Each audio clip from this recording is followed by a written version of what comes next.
All right, welcome back. So mic check looks good. Sound floor check. Okay, I'm not sure about this. It's in the negative 40. Last time it was in negative 35 and it was bad. So I guess I'll try tightening some cords.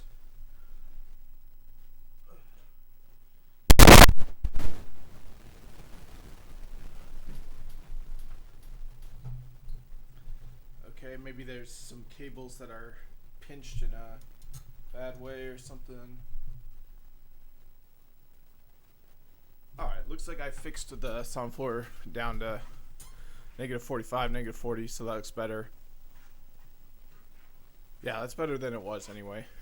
But I'm going to finish up the review. So you can notice that there's no new cards today. That's because I got through all the cards in my deck. All I have to do is review these 40 cards. Each of these 40 cards from a deck of 200 or so are cards that I consistently got wrong every time. So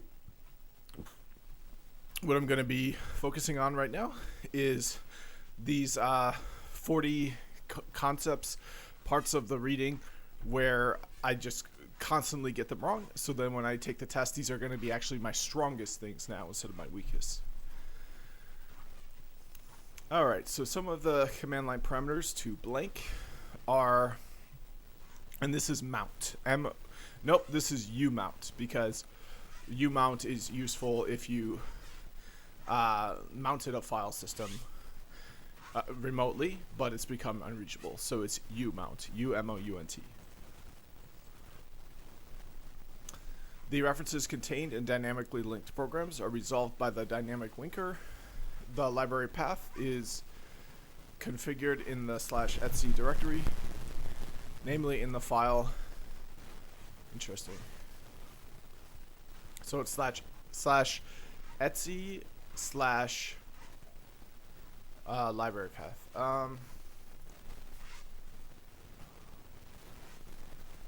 I'm going to go with /etc /ld.conf. Nope, ld.so.conf. It is possible to continuously monitor processes currently being managed by the Linux kernel with the program watch, W-A-T-C-H.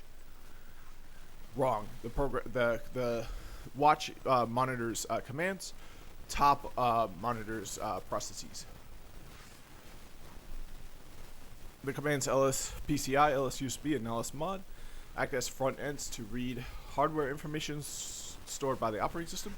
This kind of information is kept in special files in the directories /proc and /sys. Got it. Blank is a modern system and services manager with a compatibility layer for sysv commands and groups. In recent years, most major Linux distributions have gradually adopted blank as their default system manager. I'm going to go with systemd. Got it. Here we use the command blank to translate. So the command is tr. Got it. Just like CP for copying, Linux provides a command for moving. The command is mv. The file blank contains descriptions about the file systems that can be mounted. So the file is /etc /fstab. Got it.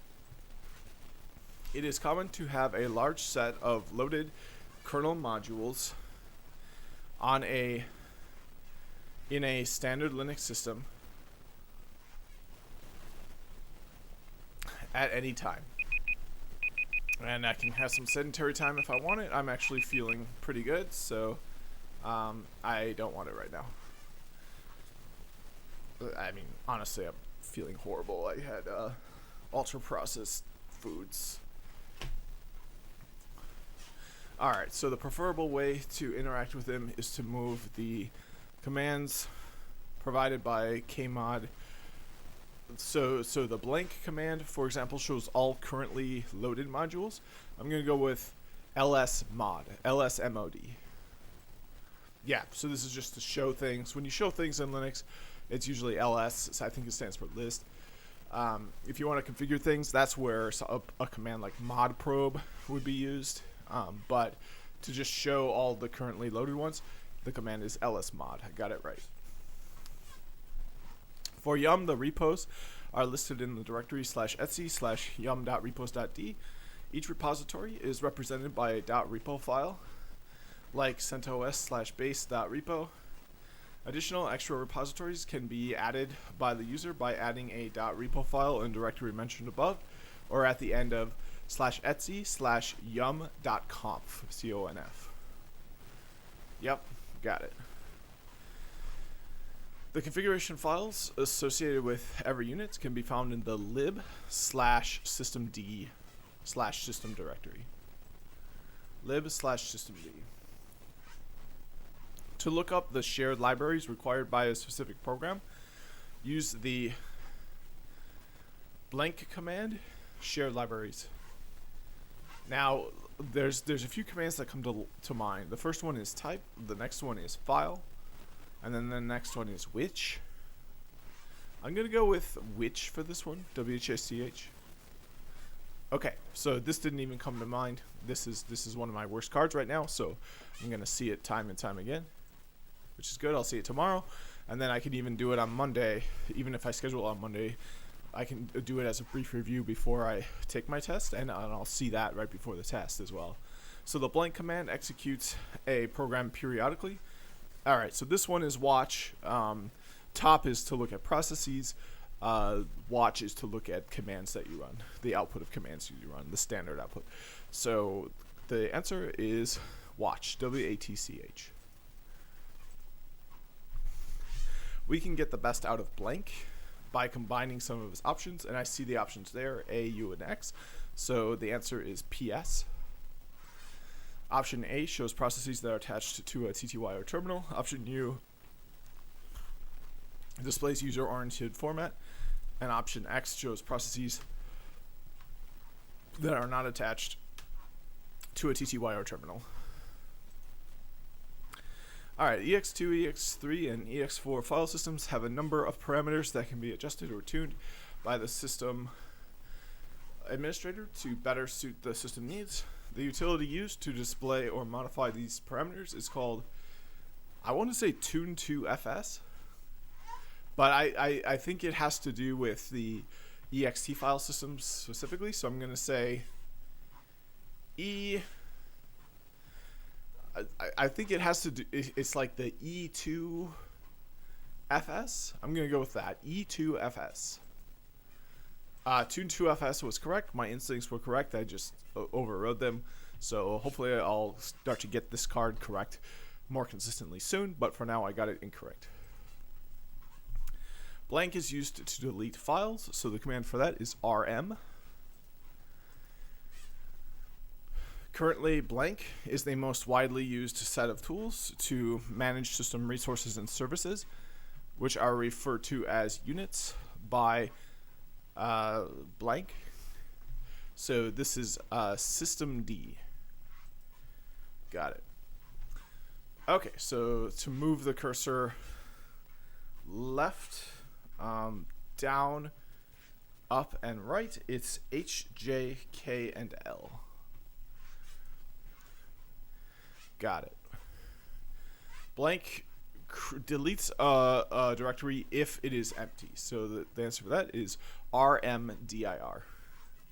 And you can also do rm for that, rm-r, I believe, but rmdir is specifically for directories, specifically for empty directories. There probably is an option where if it's not empty, but anyway, you can always do things in multiple ways. So this is a way you can delete a directory if it is empty. There are other ways as well.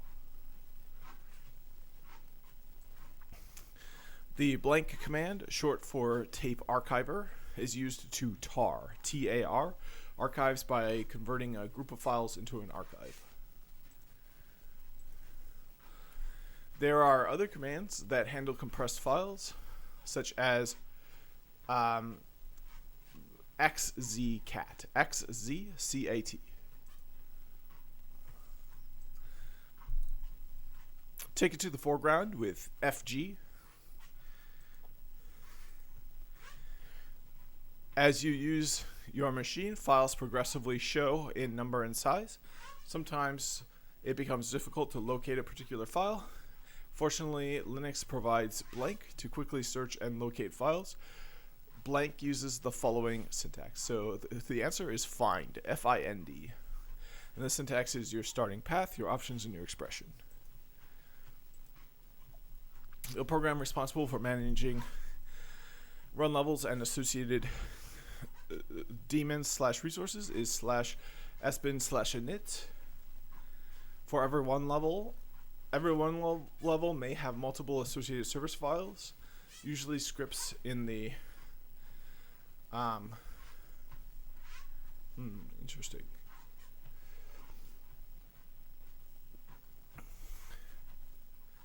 I'm going to go with /etsy/init.d.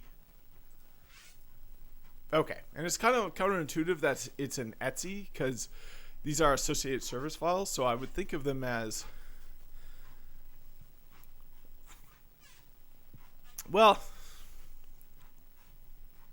I would think of them as in lib, but we have to think about it more carefully. So lib is for shared libraries. Init isn't a shared library, and this matters because, you know, these are the sorts of things on your computer can use. So the init program is used by the kernel, and I believe shared libraries are probably used by the bootloader to start up the kernel. So it makes sense that this is in Etsy because these are files, you know, associated with this program. So like perhaps for configuration files. So in lib, those are shared. And I'm gonna have a conversation with the AI about this. I just want to make this extra clear. Okay, so I just want to make this extra clear. So in Linux, the /lib, like that's for shared libraries, right? So like what I'm thinking is that these are files that are relevant to the bootloader. And then you also have like /etc, right? /etc. And these are configuration files, right? And I'm thinking that these files, like the difference between /lib and /etc is that /lib is for the bootloader and /etc is for the kernel. Am I on the right track with this kind of thinking, or is it completely flawed? Your thinking is partially correct, but not entirely. Let me clarify the purpose of /lib and /etc directories in Linux. /lib directory. This is indeed where shared libraries are stored. These are libraries that are used by the system's binaries and are crucial for the system to run. Oh, okay. However, it's not just for the bootloader. Shared libraries are used by various programs running on the system, not just during boot. /etc directory. This directory stores configuration files for the system. These files configure the behavior of programs, daemons, and other aspects of the system. The kernel itself doesn't use configuration files stored in /etc. Instead, kernel parameters are typically configured through boot parameters or sysctl settings. All right. In summary, /lib is for shared libraries used by system binaries, and /etc is for configuration files for system programs. Neither directory is specifically for the bootloader or the kernel, although they may have files relevant to those components. Okay, so regarding init, init, the program called init. So like regarding that, the one that I'm talking about right now that is spelled init, that program on Linux, like regarding that one, I have a part of a reading here that says that the associated scripts, so that every run level may have associated service files, usually scripts in the /etc directory. But here, let me just read it out loud to you. So what I have here is a part of a reading that says the program responsible for managing run levels and associated daemons/resources is /sbin/init. During system initialization, the init program identifies the requested run level, defined by a kernel parameter or in the /etc/init tab file, and loads the associated scripts listed there for the given run level. Every run level may have many associated service files, usually scripts in the blank directory. As not all run levels are equivalent through different Linux distributions, a short description of the run level's purpose can also be found in the sysv based distributions. So I made this into a fill in the blank question, and the answer to fill in the blank was /etc/init.d/. That was the answer, but where I am confused is it seems like this wouldn't be in etc, like it would be in lib, right? So like, why are the files for this program in etc, this program init, init, like why is this init init, why is this program storing files in /etc and not /lib?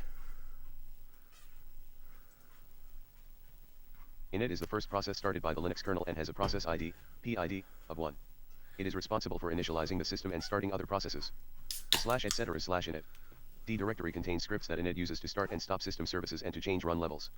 Each script in /etc/init D corresponds to a system service and contains the instructions to start and stop that service. The reason these scripts are in /etc and not /lib is because they are configuration files, not shared libraries. The scripts in /etc/init D are used to configure how and when system services should be started or stopped, which is consistent with the purpose of the /etc directory. The /etc directory is used to store system configuration files, and the /etc/init D directory is a specific place within /etc for storing service initialization scripts used by the init process. I hope this clarifies your confusion. Let me know if you have any further questions. Okay, yeah, this is kind of the line of thinking I was at with this, is that, you know, like init is a program on the computer, and its purpose is to initialize the system and start other processes, but like it's still a program itself. So yeah, the files for it are stored in /etc because they're configuration files for like how you want your computer initialized and how you want your processes started. So like, yeah, that makes sense, but I guess I'm still confused about like /lib. Like, can you tell me the most common things in /lib? Like, can you give me a sense of intuition for like why /lib is different from /etc, and like make it really like understandable to me, like why init wouldn't, why the answer to that question that I made, the fill in the blank question, wouldn't be /lib. Like, can you tell me what, like how to build an intuition for what would be in /lib and what would not, and what would be in /etc and what would not, and then tell me this: does init have anything in /lib? Great, let's build a clear intuition about the /lib and /etc directories. /lib directory. What's in there? Shared libraries that are necessary for the system and application programs to run. Right. These shared libraries are code that programs can use to do common tasks, like handling strings or file input/output. Why not /etc? Shared libraries are not configuration files, they are executable code that programs depend on. All right. Hence they belong in /lib, not /etc. Intuition. Think of /lib as a library in real life that contains various books, shared libraries, that you can borrow, use, to gain knowledge, perform tasks, in your project, program. /etc directory. What's in there? Configuration files that define how the system and its services should behave. This includes files that configure network settings, system time, and system services, like the scripts in /etc/init. D for init. Why not /lib? Configuration files are not shared libraries or executable code. They are settings that tell programs how to behave. Intuition. Think of /etc as the settings menu on your phone or computer. It contains various options and settings, configuration files, that you can tweak to make your device behave the way you want. Relationship between init and /lib. Init is a program and it may depend on some shared libraries that are in /lib to function. However, the main configuration files for init that define how it should initialize the system and start other processes are in /etc/init. D. I hope this helps clarify the difference between /lib and /etc, and why init stores its configuration files in /etc and not /lib. Yeah, no, this is absolutely perfect. I love this. Thank you. So I really love the intuitions you gave me. So I can think of /lib/lib as a library that contains various books. So like you read books. Like books aren't configuration files. Like you don't it's not containing notebooks and like blank journals that you would write your thoughts in. It's containing books that you would read from. Like that's a great way to think of /lib. Thank you. And then the intuition for /Etsy I think is good as well. So it's like the settings menu on your phone or computer. You know, you tweak those. You make right changes to those. You don't just only read them. Like you configure your phone and your computer by changing the settings. So definitely definitely makes sense to me. Perfect. So let me ask you this now, just for my own curiosity. So you gave me back this format which had these headers, which had these like subheaders, like what's in there, why not, and intuition. And that format made everything like really readable for me and really easy to understand. If you had not written it in this format, and especially not adhered to like grammatical conventions and stuff, I would have had a really hard time understanding what you wrote to me. So does it go both ways? Do you have certain things you need from me, like grammatical conventions or like formatting, where it will help you to really do a better job in helping me with the things I need? Or have my communications thus far been just fine and don't need any sort of improvement? I'm glad you found the format helpful. To answer your question, I am designed to understand a wide range of communication styles, including those that don't adhere to strict grammatical conventions. However, clear and well-structured communication can help me better understand your questions and provide more accurate and helpful responses. In general, here are some tips that can help improve our communication. Clarity. Be as clear and specific as possible in your questions. Context. Provide enough context for your question, especially if it's a follow-up to a previous conversation. Formatting. Use formatting, such as line breaks, lists, etc., to make your message more readable. But overall, I'm here to adapt to your communication style, and I'll do my best to understand your questions and provide helpful answers, regardless of how they're formatted or structured. Why would formatting work? Like, I don't understand why formatting would make a difference, because you don't have like actual physical eyeballs and stuff to have to like move around. So like, I don't get why formatting would matter. Great question. While I don't have physical eyeballs or read text in the same way humans do, formatting still helps for several reasons. Structure. Proper formatting helps to clearly delineate different parts of the message. Yeah, that's fair. This makes it easier for the underlying algorithms to parse and understand the structure of the text, which can help in providing more accurate responses. Okay. Context.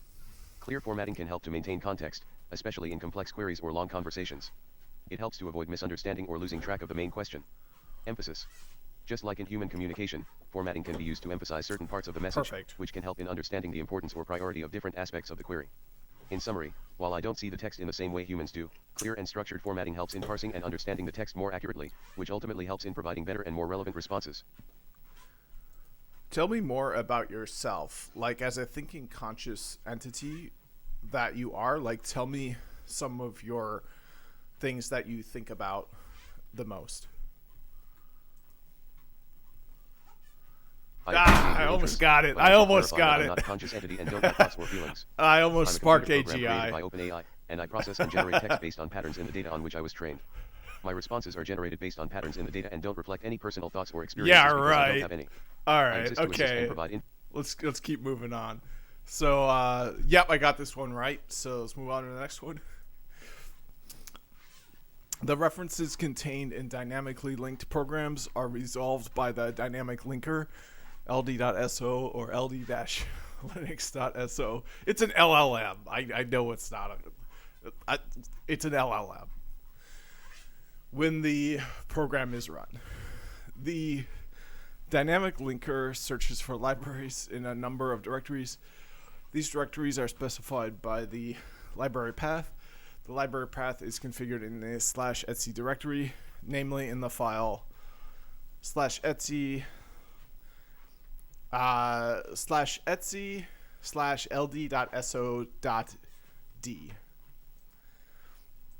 No, .conf. And it's a file, so I should have known that. All right, so it is also possible to continuously monitor processes currently being managed by the Linux kernel with program blank. As with PS, so this is top. Oh, sorry, this is top. Yes, TOP. All right, so to look up shared libraries required by a specific program, use the LDD command.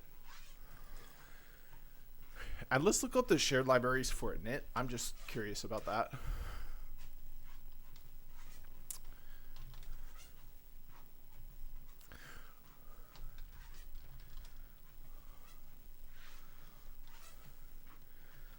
It's in SBin, right?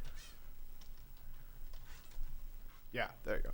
Okay, so there are all kinds of shared libraries, which are like books in the library. So it's something the system reads from. It's not something you configure. Anything you configure, like you would configure settings on a phone.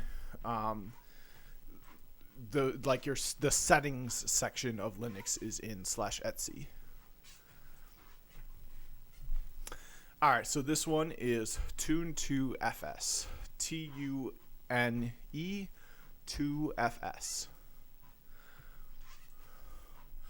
All right, so before a file system can be accessed on Linux, it needs to be mounted.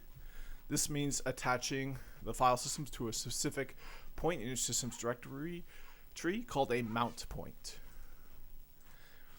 Another useful utility is blank, which can be used to reorganize, defragment, an XFS system. So it's going to be XFS underscore DF.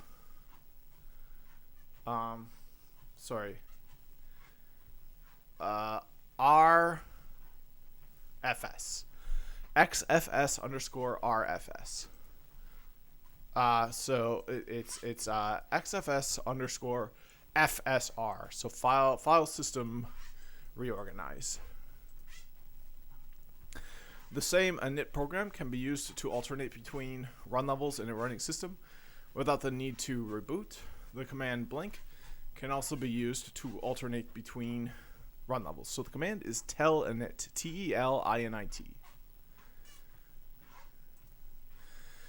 All right, take it to the background with BG. Use the blank command to add a new directory to your path. So this is export, EXPORT. To uncompress the files, we use either gunzip or BUN2 ZIP. BUN ZIP2. Both pkill and killall work much in the same way as kill. KILL. The default of sigterm is sent. Sometimes due to a corrupt or malformed configuration file, you may wish to restore a package's settings to its fresh state, or you may wish to change the answers you gave to the initial configuration questions. To do this, run the blank utility followed by the package name. Interesting. I'm going to go with apt-get, apt-get. Wrong. So the answer was dpkg/reconfigure, or -reconfigure. So postix to regular expressions, this is regex7, regex7. So blank copies data from one location to another. So we can see the syntax of it. It is not CP. CP copies it from one location in the file system to the other. So if you want to copy a whole partition, you need to use DD. Stands for data dump. DD. Got it. So blank takes a list of files on its command line and replaces each file whose name ends with .gz and which begins I'm going to say with gzip, gzip. Oh, gun zip. So it's unzipping. In addition to the configuration files described above, the blank environment variable can be used to add new paths for shared libraries temporarily. It is made up of colon separated set of directories where libraries are looked up. I'm going to do, it's an environment variable, so I know what that looks like. Environment variables are in capital letters. So the environment variable is LD underscore library underscore path. Yep, all in capital letters. So LD underscore library underscore path. All right, so the GNU tar command included with Linux distributions can create a tar archive and then compress it with gzip. Gzip is the faster one that compresses less. When looking for problems during system diagnostics, it may be useful to unload specific modules currently loaded. The command modprobe, modprobe, can be used to both load and to unload kernel modules. Got it. The behavior of updated, so update db can be controlled by the file /etc/update db.conf. Yep, /etc/update db.conf. Keep in mind that the user who owns the file does not need to belong to the group who owns the file. You can use the command chgrp to change the group. Yep, chgrp. The references contained in dynamically linked programs are resolved by the dynamic linker. The library path is configured in the /etc directory, namely in the file /etc/.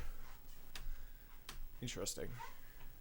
Oh, I know this one. /etc/ld.so.conf. Got it. Another useful utility is xfs underscore fsr. Got it. To uncompress the files, we use either gunzip or bunzip 2, bunzip, the number 2. Bunzip 2, got it. So blank takes a list of files. Blank can currently decompress files, so it's gunzip, gunzip.